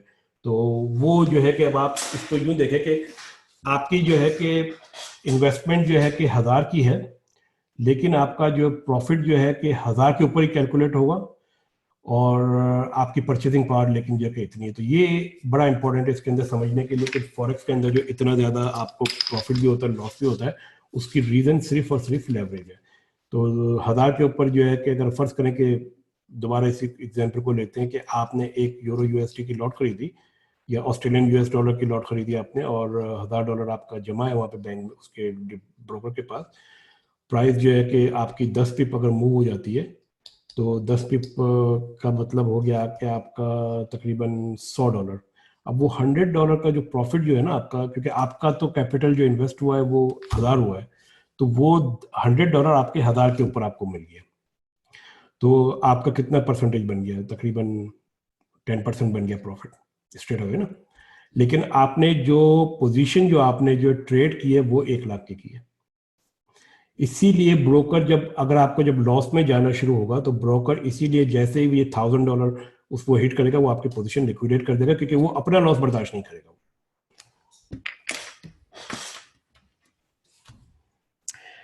If the spread is negative then what does it mean? Spread negative नहीं होता, क्योंकि कभी भी ये नहीं होता कि जो बाइंग प्राइस और सेलिंग प्राइस जो है ना उसके अंदर जो है कि आपका जो है कि डिफरेंस जो है कि वो हमेशा पॉजिटिव होता है। क्योंकि आप ये देखें कि एक चीज आप बाय करने जाते हैं, जो सामने वाला आपको ऑफर करता है $10 की, लेकिन जब आप बेचने जाते हो आपसे कहता है कि मैं आपसे $8 की लूंगा मैं।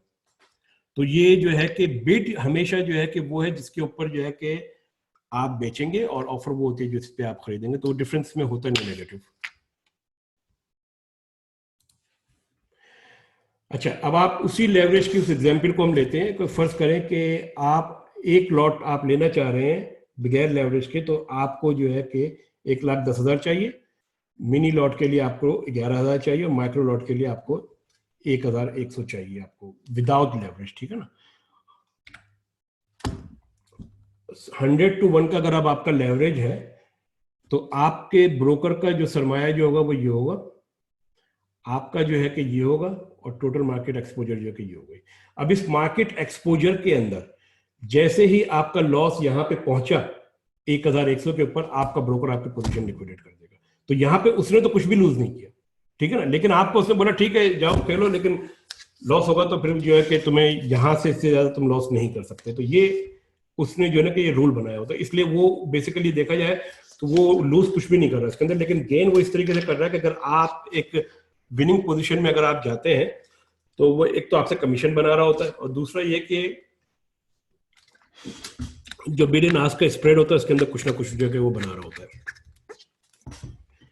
तो लेवरेज के हवाले से अगर किसी के जहन में कुछ सवाल हो तो वो कर सकता है, क्योंकि ये बड़ा इंपॉर्टेंट है कि आप इस चीज को समझो, क्योंकि मैंने देखा अक्सर लोग जो है इस चीज को सही समझ नहीं पाते और वो बड़ी बड़ी लॉट उठा के खट से डाल देते हैं। तो जिससे जो होता ही है कि थोड़ा सा लॉस में जाता है, उनका अकाउंट खाली हो जाता है। इसलिए इसको समझना बहुत जरूरी है कि आपका रिस्क जो है कि कैपिटल जो है कि कितना रिस्क के ऊपर है। इस पूरी ट्रेड के अंदर $1,108 आपका जो है रिस्क के ऊपर है। जैसे ही जो है कि मार्केट अगर अगेंस्ट मूव होती है और जैसे ही ये जो है कि इस थ्रेशोल्ड को क्रॉस करेगा, आपका ब्रोकर आपका अकाउंट जो है कि वो खत्म कर दे, बंद कर देगा। अच्छा, ये उन्होंने बोला यार कि broker take interest of the leverage provided. No, it doesn't take interest of the leverage provide, but if you open the position then either you will earn interest or you will pay interest based on your currency. तो अगर फर्ज करें कि अगर आप Australian USD के ऊपर अगर आप ट्रेड कर रहे हैं ऑस्ट्रेलियन यूएसडी, तो ऑस्ट्रेलिया का इंटरेस्ट रेट 1.5% है और अमेरिका का इंटरेस्ट रेट 0.5% है। तो इन दोनों का जो डिफरेंस जो है, इन दोनों का, अच्छा मैं समझाता हूँ सर एक मिनट में। अब इन दोनों का जो डिफरेंस जो है, आप ये देखें कि 1% इंटरेस्ट रेट आ रहा है पॉजिटिव ऑस्ट्रेलिया के फेवर में। अगर आप ऑस्ट्रेलियन डॉलर खरीदते हैं यूएस डॉलर के अगेंस्ट, अगर आप उसको ओवरनाइट कीप करते हैं तो उसके ऊपर जो भी कैलकुलेटेड डेली इंटरेस्ट रेट बनेगा वो आपको जो है कि ब्रोकर आपका पे करेगा आपको, या जिसने भी आपकी अगेंस्ट पोजीशन शॉर्ट की होगी वो आपको पे करेगा। अच्छा, अब अगर आप अदर वे अराउंड है, अगर आपने यूएस डॉलर खरीदे हुए हैं और ऑस्ट्रेलियन डॉलर बेचे हुए और आपकी पोजीशन ओपन है, तो आप इतना ही इंटरेस्ट जो है कि पे करेंगे। अच्छा, तो ये लेवरेज का जो है कि कह रहे हैं कि please explain again leverage 1 to 100। 1 to 100 ये होता है कि $1 आपका होता है, $100 जो है कि ब्रोकर का होता है, 100 पर वो इस तरह। तो यहाँ पर जो है ना कि मैं दोबारा इस स्क्रीन के पीछे जाता हूँ। ये विदाउट लेवरेज आपको जो है कि एक लॉट खरीदने के लिए, यूरो यूएसडी की एक लॉट खरीदने के लिए आपको $1,10,000 चाहिए, ठीक है। आपके पास $1,10,000 अगर आप खरीदते हैं आपके पास, तो आप बगैर लेवरेज की जाके जो है कि एक पूरी लॉट खरीद लीजिए। उसके ऊपर जब आपकी जो है कि 10 पिप अगर प्राइस मूव होगी तो उसके ऊपर आपको $1,000 का फायदा होगा। वो फायदा आपका 1 लाख के ऊपर कितना बन गया? 1% बन गया, ठीक है। लेकिन किसी चीज को अब आप यहाँ पे आइए लेवरेज के साथ। लेवरेज के साथ अगर जो है कि अच्छा ओके, लेवरेज के साथ अब आपका ये होता है कि आप बजाय इसके कि पूरा $1,10,000 अपना जो दाव पे लगाएं, आप जो है कि सिर्फ $1,100 से आप अपनी ट्रेड ओपन करते हैं। लेवरेज आपका ब्रोकर जो है दूसरा जो उसके 100% जो 1 to 100 का जो रेशियो जो उसके साथ जो बनता है वो प्रोवाइड करता है वो, और उसके अगेंस्ट जो है कि आपकी एक लॉट की जो है कि पोजीशन खुल जाती है। अब जो है कि आप दोबारा इसके अंदर 10 पिप अगर आप जब बनाते हैं तो आपका प्रॉफिट $1,000 का हो गया। इसका मतलब ये है कि आपकी इनिशियल इन्वेस्टमेंट यहाँ के ऊपर $1,100 है, उसके अगेंस्ट आपको जो है कि $1,000 का प्रॉफिट हुआ, यानी कि 49% आपको यहाँ पे प्रॉफिट हुआ है। तो आपके पास चूंकि $1,00,000 रखा हुआ है और आप बगैर लेवरेज के ट्रेड कर सकते हैं। अगर आप उस $1,00,000 से अगर आप 10 पोजिशन खोलते हैं तो उस 10 पोजीशनों के ऊपर आपको $10,000 का प्रॉफिट हो जाएगा, यानी कि आपका 10%। तो लेवरेज के अंदर ये होता है कि आप छोटे फंड से बड़ी लॉट आप खरीद सकते हैं, ये इसका फर्क होता है। अच्छा, how do I monitor the risk of losing capital. अच्छा, ये जो मिस्टर अब्दुल, आप इस क्वेश्चन की तरफ हम अभी आएंगे थोड़ी देर में कि जब रिस्क मैनेजमेंट पे कि हम जो है कि अपनी पोजीशन जो ट्रेडिंग पोजीशन जो है इसको हम कैसे मैनेज करें और कौन सी जो है कि लिक्विडेट होने के जो है कि रिस्क के ऊपर है। तो इसको जब हम आएंगे उस तरफ, बट रिस्क मैनेजमेंट में हम इसको जो है कि कवर कर लेंगे इसको। तो अभी जो है कि ये लेवरेज समझ में आ गया सबके, तो हम आगे इसको मूव करते हैं।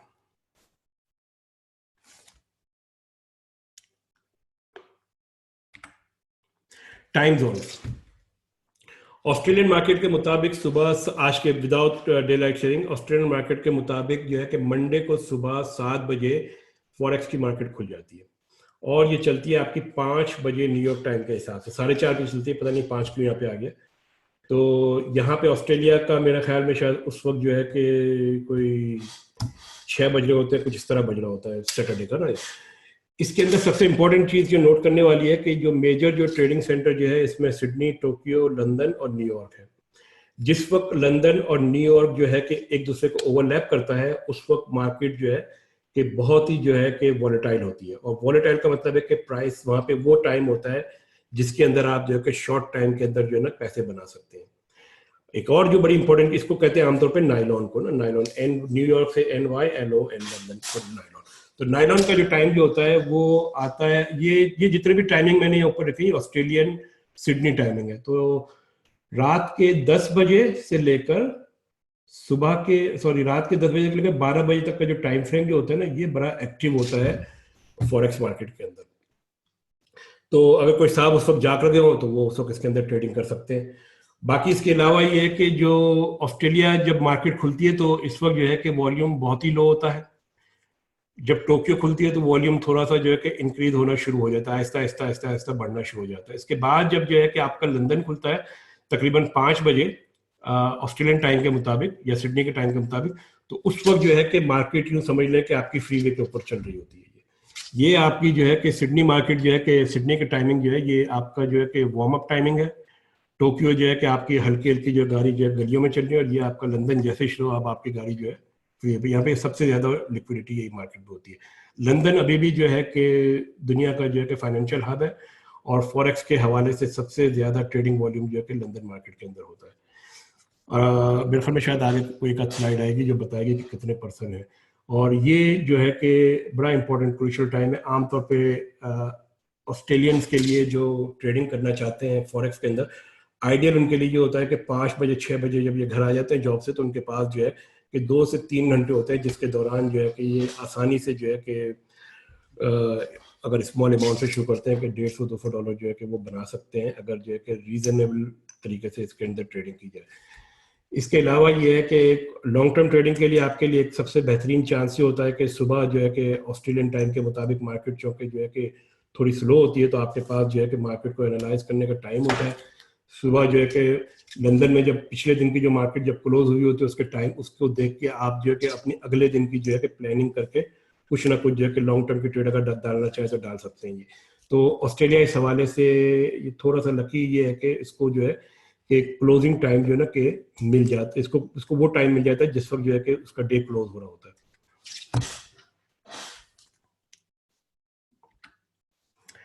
How to trade forex pair, ठीक है। अब ये जो है कि इसके अंदर buy and sell, long and short, ठीक है, ये 2 टर्म जो है कि ये बड़ी इंपॉर्टेंट है। इसके अंदर बाय के लिए लॉन्ग इस्तेमाल करते हैं और सेल के लिए शॉर्ट इस्तेमाल करते हैं, ठीक है। और मैं इसके आपको एक रीज़न बता दूं कि हम जो है कि लॉन्ग और शॉर्ट क्यों इस्तेमाल करते हैं। फर्ज करें कि मैं जो है कि यूरो ऑस्ट्रेलियन USD जो है कि मैं कह रहा हूं कि मैं शॉर्ट कर रहा हूं। इसका मतलब ये हुआ कि मेरे पास अभी कोई पोजीशन ओपन नहीं है और मैं जो है कि ऑस्ट्रेलियन डॉलर USD को शॉर्ट करने जा रहा हूं, यानी मैं ऑस्ट्रेलियन डॉलर बेचूंगा और इसके अगेंस्ट US डॉलर खरीदूंगा। लेकिन अगर मैं कहता हूं कि मैं ऑस्ट्रेलियन US डॉलर सेल करने जा रहा हूं उस पर्टिकुलर पेयर को, तो इसका मतलब ये भी हो सकता है कि मेरी जो पोजीशन जो ओपन है मैं उसको क्लोज करने जा रहा हूं, या ये कि मैं नई पोजीशन क्लोज करनी है। तो यहाँ पे थोड़ी सी एम्बिग्युइटी जो है पैदा होती है। तो इसके लिए लॉन्ग और शॉर्ट का जो टर्म इस्तेमाल की जाती है और पोजीशन क्लोज के लिए पोजीशन क्लोज की। अब अगर जो है कि मैं लॉन्ग, तो मैं ये अगर मैं कह रहा हूँ कि मेरी लॉन्ग पोजीशन है, तो लॉन्ग पोजीशन का मतलब ये है कि मैं ऑस्ट्रेलियन डॉलर बाय करने वाला हूँ, नई पोजीशन खोलने वाला हूँ। अगर मैं कहता हूँ मैं शॉर्ट हूँ तो मैं ऑस्ट्रेलियन डॉलर बेचने वाला हूँ, मैं नई पोजीशन खोलने वाला हूँ। जब क्लोज करने की पोजीशन में क्लोज करूंगा, तो इसलिए आमतौर पर लॉन्ग और शॉर्ट का जो है कॉन्सेप्ट जो है कि यहाँ पे यूज होता है। और ये कॉन्सेप्ट जो है कि आपको ज्यादा अच्छी तरह समझ में आएगा जब आप स्टॉक मार्केट के अंदर करेंगे कि स्टॉक मार्केट के अंदर अगर आप किसी स्टॉक को शॉर्ट करना चाहते हैं, तो अगर आप कहेंगे कि मैं सेल कर रहा हूं, तो इसका मतलब लोग ये अज्यूम करेंगे कि शायद आपके पास ये ऑलरेडी मौजूद है। लेकिन अगर आप शॉर्ट का लफ्ज इस्तेमाल करेंगे तो लोग समझ जाएंगे कि आपके पास मौजूद नहीं है, लेकिन आप इसको जो है कि बेचना चाह रहे हैं इन एडवांस। तो अब आप इसको ये देखें कि ये यूरो यूएसडी है, ये इसकी करंट प्राइस है, ठीक है, 1.22 जो भी चल रही है। और यहां पर जो है कि अगर आपने इसको बाय किया, ये आपकी लॉन्ग हो गई पोजीशन, क्योंकि आप यहां पे कर रहे हैं buy euro sell US dollar, ठीक है। तो यहां आपने यूरो बाय किया था, अब जब आपने अपनी पोजीशन क्लोज की तो यहां पे आपने यूरो सेल किया और यूएस डॉलर दोबारा बाय कर लिया आपने, ठीक है। यहां से जो प्राइस थी यहां से यहां तक मूव हुई है 5.6 से 5.7, आपको जो है कि एक टिप का फायदा हो गया $10 का, टोटल प्रॉफिट $100, ठीक है ना, क्योंकि आपकी जो है कि जो लॉट साइज इसके हवाले से। अब आप जब इसको सेल करेंगे शॉर्ट, यूरो शॉर्ट करेंगे, तो आपकी जो है कि प्राइसेस जो है कि नीचे जानी चाहिए इसको बाय बैक करने के लिए, तो buy euro sell USD again, ठीक है ना। और ये 1.5 ये आपकी 5060 से 10 पिप का जो डिफरेंस हुआ, तो आपका प्रॉफिट यहाँ पे $100 आ गया। तो आपकी जो है कि जो मूवमेंट जो है वो इसके ऊपर डिपेंड करती है कि आप कहाँ बाय करते हैं, कहाँ सेल करते हैं। और यूरो यूएसडी जो है कि लॉन्ग का मतलब ये हुआ कि आपने यूरो बाय किया, यूएसडी सेल किया, शॉर्ट का मतलब आपने यूएसडी बाय किया, यूरो आपने शॉर्ट किया। इसके अभी हम एक एग्जांपल देखेंगे, जब हम चार्ट वगैरह खोलेंगे ना, तो उसके ऊपर उसकी एग्जांपल हमारे सामने आएगी और वो हम देख लेंगे उसको। मार्केट के ऑर्डर जो है कि वो 6 तरह के होते हैं। Market buy, market sell, buy limit, buy stop, buy limit, sell limit, buy stop buy और स्टॉप सेल। तो इसका डिफरेंस हम देखते हैं। मार्केट ऑर्डर तो वही होता है कि इस वक्त जो मार्केट प्राइस चल रही है तो उसके ऊपर आप बाय करते हैं। मार्केट ऑर्डर के अंदर बाय करने की प्रॉब्लम जो आती है वो ये आती है कि आप जिस दौरान आप सोचते हैं और ऑर्डर प्लेस करते हैं, अगर उस दौरान मार्केट की प्राइस मूव हो चुकी है तो आपको फिर वो उस प्राइस के ऊपर आपकी जो है ना कि वो पोजीशन जो कि एग्जीक्यूट होती है। तो इसके अंदर आमतौर पे जो है कि आप जो है ना इसको स्लिपेज आ जाता है थोड़ा सा, कि हो सकता है कि आप जो है कि 1.2 पे बाय करना चाह रहे हो, लेकिन बाय द टाइम आपका ऑर्डर एग्जीक्यूट हुआ 1.3 हो गई। तो ये 0.2 और 0.3 का जो डिफरेंस है इसको कहते हैं स्लिपेज। ये जाता है आपके ब्रोकर की जेब के अंदर। तो कोशिश ये करें कि हमेशा स्टॉप ऑर्डर लगाएं, पेंडिंग ऑर्डर लगाएं, stop buy, stop sell, buy limit, buy sell limit.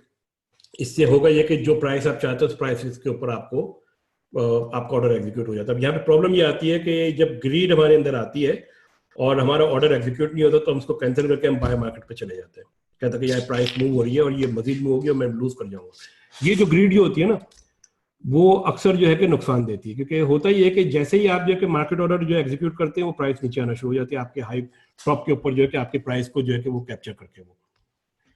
तो कोशिश यही करें कि आप जो है ना पेंडिंग ऑर्डर हमेशा लगाएं। इसके अंदर पेंडिंग ऑर्डर 4 है: stop buy, stop sell, buy limit, sell limit. अब बाय ऑर्डर के अंदर ये है कि फर्ज करें कि ये आपके करंट प्राइस चल रही है, यहां पर करंट प्राइसेस से ऊपर अगर आप किसी प्राइसेस के ऊपर बाय करना चाहते हैं तो वो आपके कहलाएगी बाय स्टॉप, और अगर करंट प्राइसेस से नीचे अगर आप बाय करना चाहते हैं तो वो आपकी कहलाएगी बाय लिमिट। इन दोनों के अंदर फर्क सिर्फ इतना है कि फर्ज करें कि इस वक्त प्राइस जो है कि चल रही है 1.12 चल रही है, लेकिन मुझे मालूम नहीं है कि, लेकिन मैं चाहता हूं कि मुझे कंफर्मेशन मिले कि वाकई में प्राइस ऊपर की तरफ मूव होगी। तो फिर मैं कहता हूँ अच्छा जब 1.3 पे जाएगी तो उस पर मैं बाय कर, तो मैंने यहाँ पे अपना बाय स्टॉप का ऑर्डर लगा दिया। बाय लिमिट के अंदर ये होता है कि प्राइसेस के मैं नीचे आने का इंतजार करता हूँ। मैं कहता हूँ कि यार प्राइसेस जो है कि सब बहुत ऊपर चल रही है, थोड़ी सी नीचे आए तो मैं बाय कर लूंगा। तो प्राइसेस नीचे जाके फिर उसके ऊपर आके टकराती है तो फिर आप उसको बाय करते हैं। तो ज्यादातर ये होता है कि चूंकि हम लोग रिएक्टिव ट्रेडिंग करते हैं तो हमारे ज्यादातर ऑर्डर जो है कि बाय स्टॉप के होते हैं। बाय स्टॉप के इसलिए होते हैं कि हम कहते हैं कि एक सर्टेन लेवल पे प्राइस पहुंचेगी तभी मैं बाय करूंगा। अब आप ये देखें कि इसके अंदर मैं यहां से और यहां पर ये जो चीज जो है ये मूवमेंट जो है मैं लूज कर गया हूं, लेकिन मुझे यहाँ पे कंफर्मेशन मिल गई है कि यहाँ से प्राइसेस यहाँ पे जाने वाली है। तो कुछ पोर्शन आप लूज करते हैं लेकिन आपको वहां पे कंफर्मेशन मिल जाती है। तो ये इसका एक सबसे बड़ा एडवांटेज आपका होता है प्राइसेस का बाय ऑर्डर का, कि आपको जो है ना कि वो मिल जाती है, इसकी कंफर्मेशन मिल जाती है। 1 मिनट, मुझे पास एक फोन आ रहा है, मैं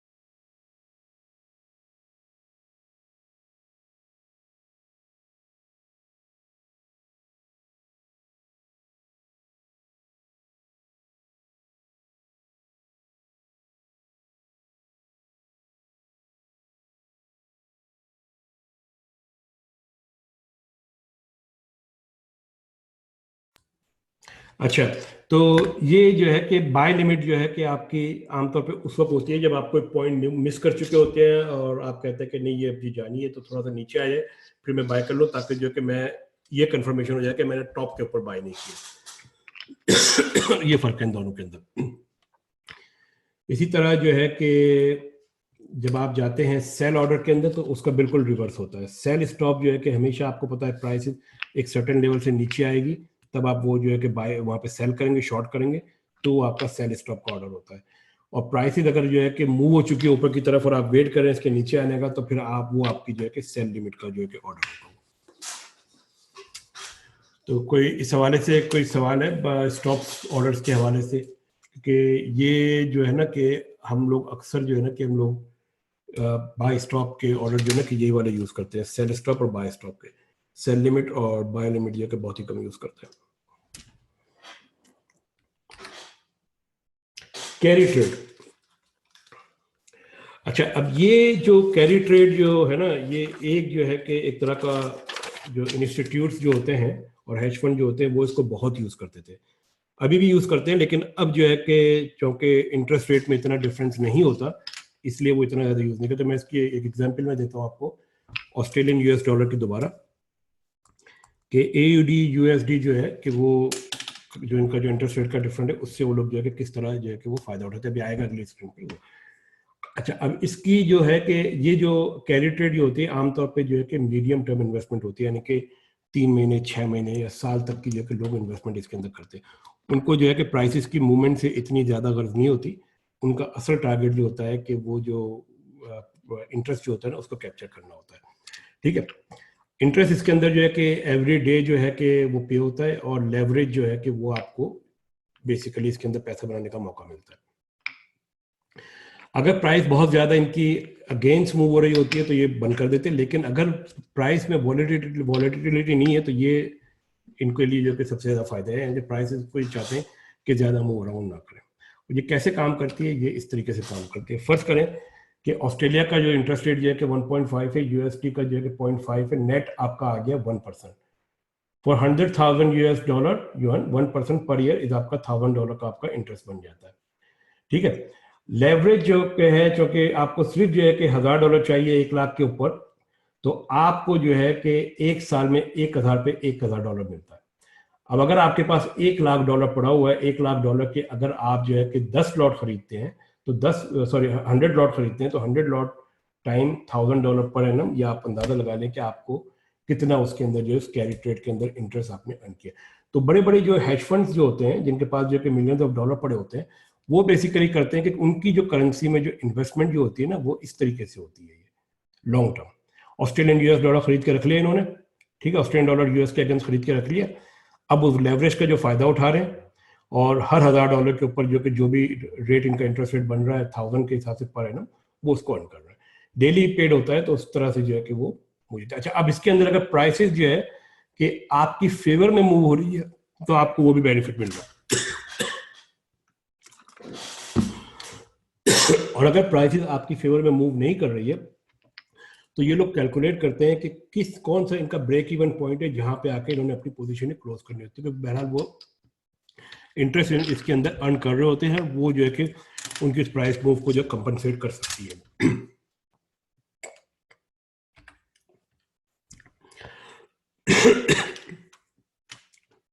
अब हम आते हैं मार्केट साइकोलॉजी की तरफ। आपकी जो मार्केट के अंदर जो है कि दो चीजें काम करती है, एक आपकी कहलाती है फियर एंड ग्रीड, फियर, और एक कहलाती है आपकी ग्रीड। आपका खौफ और आपका लालच, ये चीजें जो है कि आपके बताती है कि आपने क्या करना है। और लालच और ग्रीड, लालच और इसका जो खौफ जो है या फियर एंड ग्रीड, उसका ताल्लुक जो है कि आपके गोल से भी होता है। अगर आप एग्रेसिव ट्रेडिंग करते हैं अपने गोल को अचीव करने के लिए तो इसका मतलब है कि आप ग्रीडी चल रहे हैं। जब आप ग्रीडी चल रहे होते हैं तो आपके जो है कि आप ज्यादा पोजीशन ओपन करते हैं और आपके पैसे लूज करने के चांसेस भी वहां पे बढ़ जाते हैं। अगर आप कंजर्वेटिवली चल रहे होते हैं और आप अपने गोल आपने छोटे रखे हो तो इसका मतलब ये कि आपके अंदर जो है कि फियर फैक्टर जो है कि वो ज्यादा है। आप अपना पैसा जो है कि लूज नहीं करना चाहते, और उस वजह से जो है कि आप बहुत ही सोच समझ के आहिस्ता आहिस्ता मुदस्सर नजर की तरह खेल रहे होते हैं। 3 तरह के यहाँ पे बायर हैं, ट्रेडर्स हैं, बायर, सेलर, अनडिसाइडेड। और उसके इसके अंदर अब आप ये देखें कि कौन सा जो है कि कौन से ट्रेडर्स जो है कि इसके अंदर जो है कि पैसे बना रहे हैं और कौन से नहीं बना रहे।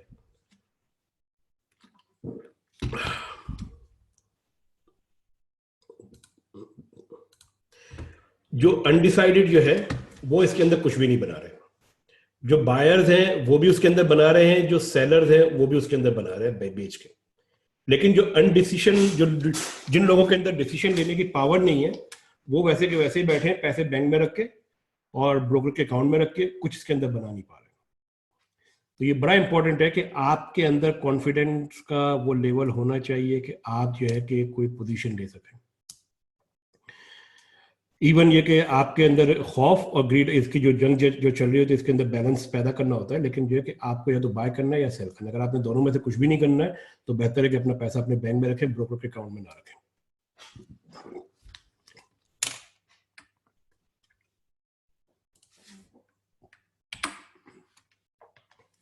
अच्छा, अब ये एक इंपॉर्टेंट जो है कि एक साइकिल चलता है कि आपका, अगर आपका ये बिलीफ है किसी चीज के ऊपर कि आप इस ट्रेडिंग के बिजनेस के अंदर या किसी भी दुकान के अंदर अगर आप खोलते हैं, कोई नया बिजनेस शुरू करते हैं, उसके अंदर आप पैसा बनाएंगे, तो फिर आप उसको उस बिलीफ को जो है कि फुलफिल करने के लिए जब तक आप एक्शन नहीं लेंगे तब तक कुछ होता नहीं है। खाली जो है कि कागज के ऊपर प्लान बनाने से जो है ना कि आपको इससे कुछ भी नहीं मिलेगा। तो होता ही है कि जब तक आप एक्शन नहीं लेंगे तब तक जो है कि आपके बिलीफ का जो आपको कोई फायदा नहीं होता। एक्शन के लिए आपको चाहिए होती है कमिटमेंट। एक्शन और कमिटमेंट मिलकर जब आपको रिजल्ट देते हैं और वो पॉजिटिव आता है तो आपका बिलीफ जो है कि स्ट्रांग होता है, और फिर वो दोबारा आपको जो है कि इस बात पे जो है कि राग़िब करता है कि आप जो है कि मजीद कमिटमेंट करें, मजीद एक्शन लें। ये एक साइकिल चलता रहता है जो कि या तो आपके बिलीफ को जो है कि वो स्ट्रांग करेगा या इसको जो वीक करेगा। अगर ये स्ट्रांग करता जा रहा है तो इसका मतलब ये है कि आपका सक्सेस रेशियो जो है कि बढ़ता जा रहा है, आपका जो है कि बैंक बैलेंस भी बढ़ता जा रहा है, आपकी ट्रेड जो है कि ज्यादातर जो है कि सक्सेस होगी। तो इसके अंदर एक चीज बड़ी इंपॉर्टेंट है कि बिलीफ खाली रखने से कुछ भी नहीं होगा, उसके साथ जब तक एक्शन और कमिटमेंट नहीं होंगे आपको रिजल्ट नहीं मिलेगा। तो चाहे थ्योरी जितनी भी आपकी समझ में आ जाए, एनालिसिस जितना भी आपका अच्छा हो, लेकिन जब तक आप उस एनालिसिस के अगेंस्ट एक्शन नहीं लेंगे या कमिटमेंट नहीं करेंगे तब तक जो है कि आपका रिजल्ट नहीं आएगा। एक्शन के लिए कमिटमेंट इसलिए जरूरी है, फाइनेंशियल कमिटमेंट आपको चाहिए, आपको टाइम की कमिटमेंट चाहिए, आपको जो है कि दूसरी जो है कि इसके अंदर जो है कि टाइम और फाइनेंस की जो सबसे मेन होती है वो आपको एक कमिटमेंट चाहिए ना इसके अंदर। तो बहुत सारे लोग जो है कि टाइम नहीं निकाल पाते और तो फिर वो उनके पास जो है कि वो रिजल्ट भी नहीं आता। तो टाइम आपको जो देना पड़ेगा लर्न करने के लिए भी और मार्केट को एनालाइज करने के लिए भी। ये ऐसी चीज़ नहीं है कि आपने जो है कि अपना कंप्यूटर खोला या अपना मोबाइल फ़ोन खोला, बाय और सेल किया और आपने पैसे बना लिए, इस तरह नहीं है। आपको चीज़ों को जो है कि अच्छी तरीके से एनालाइज करना होगा। मैं जो है कि आमतौर पे दिन में 1 या 2 ट्रेड करता हूँ और जो मेरा टाइम उन ट्रेड्स को एनालाइज करने के ऊपर लगता है वो तकरीबन जो है कि 2 घंटे लगते हैं। तब तक मैं इसके ट्रेड के अंदर हाथ नहीं डालता मैं, और मुझे ज़्यादा ट्रेड की जरूरत नहीं है कि मैं 2-3 ट्रेड डाली अपना काम हो जाता है इसके अंदर। तो ये टाइम के कमिटमेंट मैं देता हूँ। रोज़ाना जो मेरा शेड्यूल है आमतौर पे जो है कि 6 बजे से लेकर के 8-9 बजे तक जो है कि मैं ट्रेडिंग करता हूँ मैं, और ये मेरी कमिटमेंट है। वीकेंड के ऊपर जो है कि एवरी संडे को जो है कि मैं यूएस मार्केट को जो है कि मैं एनालाइज करता हूँ, तकरीबन 3 घंटे मैं लगाता हूँ उसके अंदर। ये मेरी कमिटमेंट है टाइम की। लेकिन अगर मैं ये चीज़ें एनालाइज ना करूँ और मंडे को जाके बाय एंड सेल के बटन दबा दूँ तो मुझे जो है कि सिवाय लॉस के जो कुछ भी नहीं मिलेगा इसके अंदर। तो टाइम की कमिटमेंट जो है बहुत ज़रूरी है, फाइनेंशियल कमिटमेंट आपकी बहुत ज़्यादा ज़रूरी है, क्योंकि टाइम की कमिटमेंट होने के बाद अगर आपके पास जो है कि फाइनेंशियल रिसोर्सेज नहीं है और आप ट्रेड नहीं कर सकते, फिर आपको वो पहले जो चीज़ जो है करनी पड़ेगी कि आप जो है कि अपने फाइनेंस कैसे अरेंज करेंगे। फाइनेंस अरेंज करने का टाइम है तो एक चीज़ बता दूं कि कभी भी जो है कि आपका जो क्रेडिट कार्ड है उसको यूज़ मत कीजिएगा as a finance source of finance. इसकी रीज़न ये है कि आप जब नई नई ट्रेडिंग शुरू करते हैं तो आपको अंदाज़ा नहीं होता कि आपको इसके अंदर लॉस होगा या फ़ायदा होगा। तो बजाय इसके कि किसी का जो है कि इंटरेस्ट के ऊपर पैसा लेके जो है कि खेल तमाशा देखने के लिए बेहतर है कि जो आपके पास जो अपना पैसा है जिसके ऊपर आप लूज कर जाते हैं, तो जिसका आपके ऊपर इम्पैक्ट इतना ज़्यादा नहीं होता वो करें आप। तो ये इसका ख्याल रखिएगा कि क्रेडिट कार्ड के ज़रिए, हालांकि जो ब्रोकर, जो फॉरेक्स के ब्रोकर, वो आपको फैसिलिटी देते हैं, आप क्रेडिट कार्ड से पेमेंट कर सकते हैं, डेबिट कार्ड से पेमेंट कर सकते हैं, वो फास्ट होती है। लेकिन कभी भी जो है क्रेडिट कार्ड को जो है कि इस तरह के काम के लिए उस वक्त तक यूज़ ना करें जब तक आपका जो है ना कि कॉन्फिडेंस लेवल जो है कि हाई ना हो और आपका जो सक्सेस रेशो वो अच्छा ना हो। अच्छा, ये एक चीज ये है कि आप जो है कि पैसे के बारे में आपकी सोच क्या है, और जो आपकी पैसे के बारे में सोच होगी वही आपके गोल के ऊपर जो है वो करेगी। एक हमारी जो है कि बचपन से सोच होती है कि नेगेटिव सोच ना पैसे के बारे में, कि पैसा जो है कि बचाना है, पैसा ज़्यादा खर्च नहीं करना, आगे काम आएगा, ये होगा वो होगा, ये आपकी नेगेटिव सोच है। अच्छा, पैसे से आप अचीव क्या करेंगे अगर आप पूछें तो घर बनाएंगे, मोटरसाइकिल लेंगे, गाड़ी खरीदेंगे, ये होगा वो होगा, ये सारे की सारे। तो इसमें आप ये देखें कि आपका एटीट्यूड जो है कि पैसे के बारे में नेगेटिव है कि पॉजिटिव है। पॉजिटिव तो यही है कि ठीक है आपने सारी चीज़ें जो है कि करनी है पैसों से, लेकिन नेगेटिव फिर आपकी ये होती है कि यार पैसा कमाना बड़ा मुश्किल है, मेरे बस की बात नहीं है, मेरे अंदर वो कैपेबिलिटी नहीं है। ये आपकी सारी की सारी जो है कि नेगेटिव सोच है पैसे के बारे में। तो ये चीज़ें जो है कि आपके गोल के ऊपर और आपकी ट्रेडिंग के ऊपर असरअंदाज करती हैं। तो मेक श्योर करें कि जो आपकी जो बिलीफ जो है पैसे के बारे में वो पॉजिटिव हो, नेगेटिव ना हो। पैसा कमाना मुश्किल जरूर है, ठीक है ना, हर एक के बस की बात नहीं है, लेकिन आप ये देखें कि बाकी लोग जो है वो भी तो बना ही रहे हैं ना इसके अंदर, और वो अगर जो बना रहे तो उन्होंने कहीं ना कहीं से तो स्टार्ट किया होगा। कोई भी जो है कि पहले दिन से तो सीख के नहीं आया, और उसने कुछ ना कुछ सेक्रीफाई की होंगी। तो ये बेसिकली आपने ये देखना है कि आपका बिलीफ जो है ना कि वो पॉजिटिव होना चाहिए हमेशा पैसे के बारे में। नेगेटिव होगा तो फिर वो आपके परफॉर्मेंस के ऊपर वो असरअंदाज होगा। जो आपकी जो पूरी की पूरी जो प्राइस जो वो जो आपकी जो साइकोलॉजी जो होती है ना आपके ब्रेन की, वो इस चार्ट के ऊपर नजर आती है। वो इस चार्ट के ऊपर कैसे नजर आती है? ये जनाब आपकी जो है कि प्राइसेस जो है कि यहाँ से चलती है, यहाँ जाती है, यहाँ पे कोई बैठा हुआ है, इसको जो है कि ग्रीड हो रही है कि मेरा जो है कि शायद जो है कि मार्केट अच्छी है कि मैं जो है कि बाय करता है। कोई साहब यहाँ पे बेचना चाहते हैं, वो सोचते हैं कि मार्केट इज ऑलरेडी पीक, वो यहाँ से बेचते हैं। तो ये ऊपर जाती है, ये नीचे आती है, ये आपकी पूरी की पूरी जो है ना कि मार्केट साइकोलॉजी आपके उसके ऊपर असरअंदाज करती है। देखें कि प्राइसेस जो है कि यहाँ से शुरू हुई है, ये आपका आवरली का चार्ट है, एक बार एक आवर को शो कर रहा है। प्राइसेस जो है कि 1.107 से शुरू हुई है और ये आपकी यहाँ तक भी। तो इस दौरान जो है कि हर शख्स ने जो डिफरेंट अंदाज से इस प्राइस को देखा है और उस हिसाब से जो है उसने मार्केट में ट्रेडिंग की है। तो ये इसकी जो मूवमेंट जो है कि इसी हिसाब से आपकी चलती चली जा रही है आगे तक।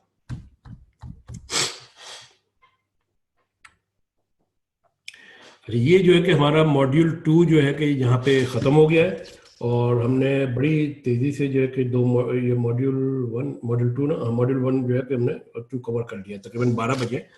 तो अपने टाइम से हम तकरीबन 10 मिनट आगे चल रहे हैं। अगर किसी के जहन में कोई सवाल हो इन चीज़ों के बारे में तो कर सकता है। श्याम साहब जी सर। अब ये मार्केट जैसे ऊपर जा रही है और 1000 लोगों ने सबने एक साथ परचेस कर लिया, तो इसमें ऐसा होता है कि ये अपनी मर्जी से मार्केट नीचे कर दें या ऊपर कर दें? ब्रोकर कर सकता है ये, और ये ब्रोकर अगर आपकी प्राइस रिकोट करता है ना, इसीलिए मैंने बताया ना कि ब्रोकर जो है कि आपका रिलायबल ब्रोकर होना जरूरी है। जो छोटे ब्रोकर जो मैंने बताए थे ना कि आपके पास जो है कि बहुत सारे स्कैम्स आएंगे, कॉल्स आएंगे, वो आमतौर पे वही इस तरह की चीजें करते हैं। ये नहीं, जैसे मैं MT4 सॉफ्टवेयर यूज करता हूँ ना, मैं MT4 ही यूज करता हूँ जो आपने बताया था। हाँ नहीं, MT4 तो आप यूज करते हैं, लेकिन मैं आपको एक मिसाल दूं कि MT4 जो है कि आपके ब्रोकर के सर्वर से कनेक्ट है, ठीक है ना। अब आपका ब्रोकर अगर जो है कि वो 2 नंबरी ब्रोकर है, और जो पाकिस्तान के अंदर ऐसे बहुत सारे है, यहाँ पे ना पाकिस्तान में चीज होती है, ये मैं अभी बताऊंगा किस तरह से होती है, कि वो जो है कि वो करते ही है कि वो प्राइसेस को जो है ना कि मार्केट से जो प्राइस आती है उसको रिकोट करते हैं। अब आपके पास जो प्राइस आपके चार्ट के ऊपर आ रही है वो रिकोटेड प्राइस आ रही है, ओरिजिनल प्राइस नहीं आ रही, क्योंकि सेंट्रल मार्केट नहीं है ना ये फॉरेक्स की। तो इसका सबसे बड़ा जो नुकसान जो है ना वो सेंट्रल ना होने का ये है कि हर ब्रोकर के पास जो आपको प्राइसेस में थोड़ा बहुत डिफरेंस नजर आएगा। नहीं, जैसे मेरे पास जो MT4 पे प्राइसेस आ रही है, ये लाइव प्राइसेस नहीं होती, ये ब्रोकर की मर्जी से आ रही होती हैं। ये ब्रोकर के सर्वर से आ रही होती है, ब्रोकर इसको जो है मैनिपुलेट कर सकता है। Okay, I didn't know about this. Okay, thank you.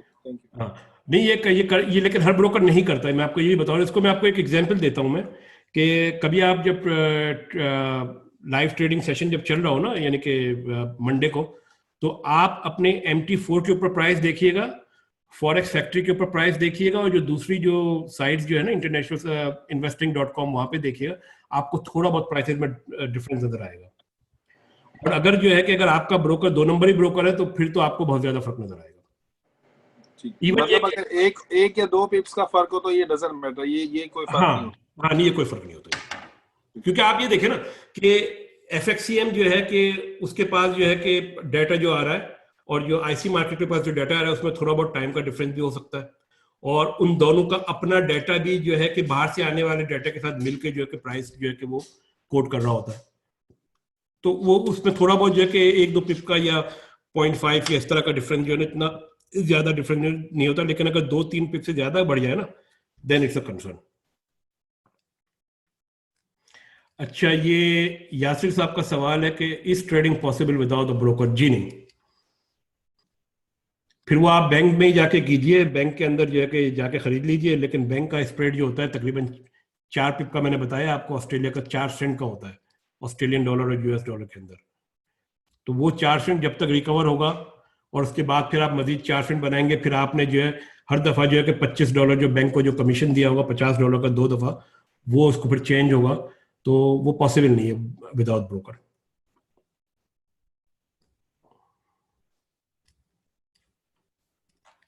और कोई सवाल? जी, अच्छा, तो ये इस वक्त जो है कि 12 बजे और 11:57 हुए, तो इसके अंदर हम ये करते हैं कि यहाँ पे हम जो है कि लंच का ब्रेक लेते हैं, और कोशिश ये करते हैं कि 12:45 या 1 o'clock तक जो है कि वापस आ जाए। तो ये उस दौरान जो है कि ये सेशन जो है कि मैं बंद कर दूंगा, क्योंकि मुझे कुछ रीस्टार्ट भी करना है इसको। तो यही यूजर नेम एंड पासवर्ड से जो है कि दोबारा जो है कि आप लोग लॉग इन हो सकते हैं। ठीक है, उसके बाद अब इसके बाद वाला जो सेशन होगा, वो थोड़ा सा जो है कि इसमें पावर पॉइंट प्रेजेंटेशन शायद इतनी ज़्यादा ना हो, क्योंकि उसके अंदर जो है कि फिर हम जो है कि एक्चुअल चार्ट रीडिंग के ऊपर और उनके ऊपर जाएंगे, और उस दौरान जो है कि शायद कुछ सवालात मैं आप लोगों से करूं। तो कोशिश हम इसको इस तरह से इंटरेक्टिव बनाने की कोशिश करेंगे कि या तो आप अपने जवाब जो है कि इसके अंदर लिख दीजिएगा, या फिर जो है कि कोई साहब को अगर करना चाहेंगे तो वो अपनी स्क्रीन शेयर कर ले। इस तरह करके हम इसको कुछ करने की कोशिश करते हैं, क्योंकि इसके बाद मैं चाहता हूँ कि जब हम चार्ट एनालिसिस की तरफ और चार्ट रीडिंग की तरफ जाए, तो उसमें इंटरेक्शन जो है कि थोड़ी सी ज्यादा हो। अच्छा, ये ग्रुप के अंदर जो है कि कोई साहब ऐसे भी हैं जो उर्दू या हिंदी जो है कि ना जानते हो? मेरे ख्याल में कोई नहीं है। ठीक है, चले फिर हम लोग जो है कि दोबारा आते हैं 12:45 पे।